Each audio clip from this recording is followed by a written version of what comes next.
We haven't celebrated yet. We will celebrate, and the reason that is because it's not signed on the dotted line. We're in the final stages of contract negotiation with the lawyers, which has been a very protracted. So as I said, we met with the company in 2021. Obviously COVID's been happening and all of those sorts of things. But so once it's signed on the dotted line, which I have been led to believe is any day now, I will absolutely break out the Krug.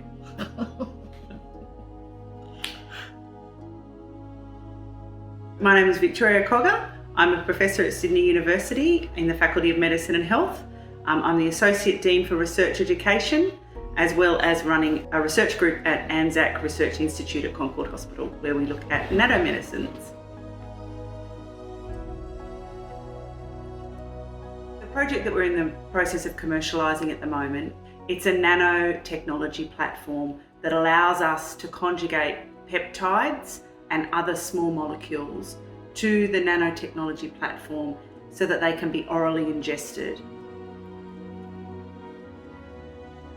So we can take drugs like insulin that normally must be injected into a patient, and what we want to do is look at whether we can get those drugs in via the mouth as opposed to making people have injections.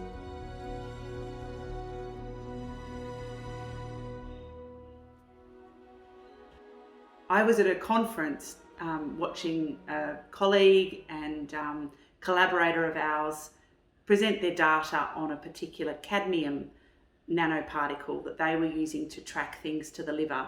I went to them afterwards because they were saying that it was taken up by a particular cell called a stellate cell in the liver.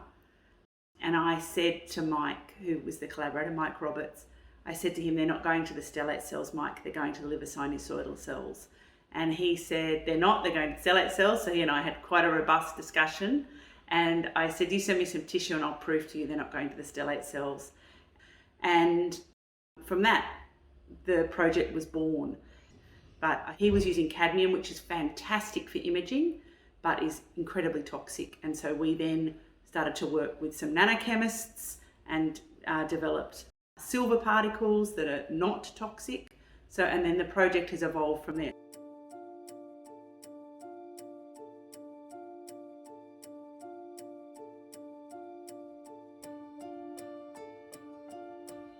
For me, oral insulin, I think that the real impact is for people with diabetes and for their families, because I think diabetes is a tough disease to live with.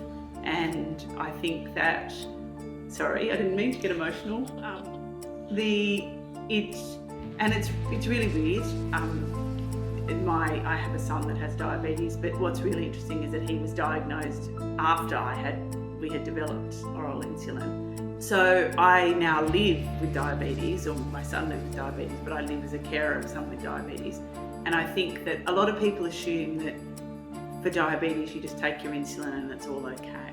But actually it's a constant dance. And I think if we can do something that even lessens the burden of diabetes, even just slightly for someone with diabetes, I think, and their families, I think that that's a massive achievement and one that I would be immensely proud of. I also think, and this is something that does keep me up at night, is insulin in war zones and insulin in the desert and insulin in places that, are third world countries and things like that. If we could get an insulin that doesn't require refrigeration to those countries and make it so that it is much more readily available to those people, I think that is a massive, massive achievement and again, one I would be incredibly proud of.